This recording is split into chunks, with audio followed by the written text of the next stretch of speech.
दिनकू दिन निजर मनमानी चलाई घरोई कंपानी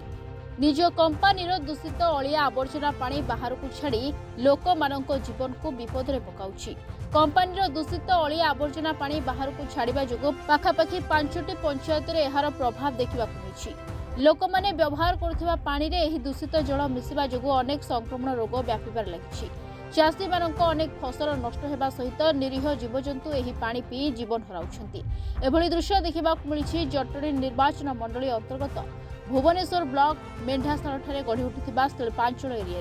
यहाकु नै अनेक थर अभियोग होइथिले मध्य कंपानी कौनसी पदक्षेप न नेबारु ग्रामवासी जिलापालଙ୍କୁ लिखित अभियोग करछंती। तेबे यहाकु आज विरोध करे मुख्य फाटक सम्मुखरे दुई पंचायतर सरपंचक समेत चाषी एवं स्थानीय बासिंदा आंदोलन करने सहित समस्या समाधान लगी फाटक सम्मुखरे धारणा रे बस रही। मु तो कहबी जे कंपनी खोला हैची लोक मानकर माने बा कंपनी वालांकर तांकर आर्थिक उन्नति पाई, किंतु एठी आमर ग्रामवासी बहुत क्षयक्षति होउचंती। कारण आमर जो मैला पानी जो व्याज्यबहुल पानी एठी जो जाउची ताकू गाई गोरु पानी पी मलेनी। दी गाँव भी आमर बोधे 20-30 एकर जमी पूरा एकदम ध्वंस से कला आउ आवर्जना पानी जो आम गाँ लोक आम पंचायत पाख आमर छताबर आमर गंगपड़ा जटणी ग्रामवासी पर्यंत भी ये पानी बाहित होउची। ए जो कला पानी जो आवर्जना जो मूत्र झाड़ा पानी जो जाउची सेगुड़ाक सब दूषित होई आम ग्रामवासी सब रोग रे आक्रांत हेलेनी। कहा देहरे घा गौड़ छौ सब एभलिया भी से पानी रे गाधई की हेलानी। पानी मध्य सेतबेले पाउथिले लोक पाउथिले कम प्राकृतिक संपद एटा आमर पूर्वपुरुषरु प्राकृतिक संपद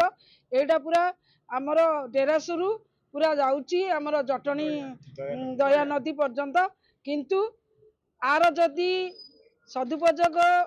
न करा जिवो आमे दृढ़ कार्यानुष्ठान ग्रहण करिवु। असुविधा किसी नहीं आमर ये जो जोर पानी जाऊँगी आम गोरु गाई मरी जाऊँ धान चाउल बुझी पाऊँ आ बाकी पीला पानी आम जो कूह पोखरी आम से नौलु सेटा भी बंद खाई होनी गाधे पार्नु से पानी गाधेले आम दिह खंड कड़ाई। सतर्ष सब ग्राम कमिटी सभापति कहार कारण ये जो नाल दूषित पानी छाड़ुंट या द्वारा गाई गोरु ठू आरंभ कर चाषी मैंने जो चाष करते धान आप देखिए आम अभियोग कलेक्टर बाबू कहली कलेक्टर निजे आसी देखु आंकर अथराइजेसन जी अच्छा फुड कंपानी से देखु केमी नाले पानी जाऊँगी कौ भाला अवस्था अच्छी लोक गाई गोरु पानी पी पार लोक गाधे पारना यार बृहत तदंत करा आमर प्रदूषण डिपार्टमेंट निहाती प्रकार आसी देखु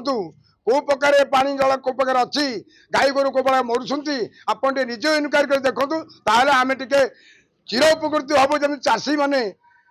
तार धान गंडा करी कौन फल पाई पाना मल हताश मल से चाष भी आस देखो केते दिंतु और ये कह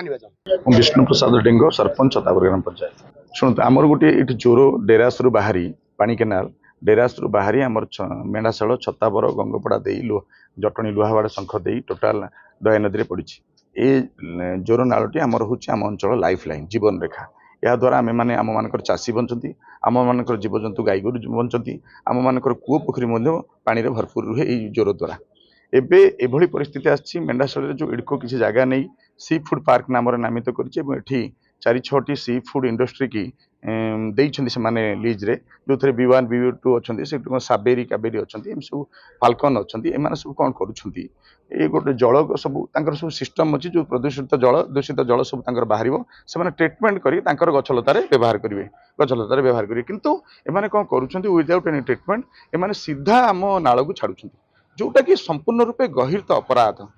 एमाने जीव हत्या करने सहित सामान कहीं आम अंचल पाखापाखि 20टी गाई मरी ये सीजन आर वर्ष तो जहाँ घटी आम भावुले बोधे सुधुरी जी 20 खंडे गाई मरीगले आमर जो खरादिनिया चाषी मैंने चाष करते माने निजर करज करके चाष करते से धान फलुनी अगाड़ी पुणी कला अगाड़ी फलुची। जटणी प्रसाद कुमार साहू रिपोर्टर्स टुडे।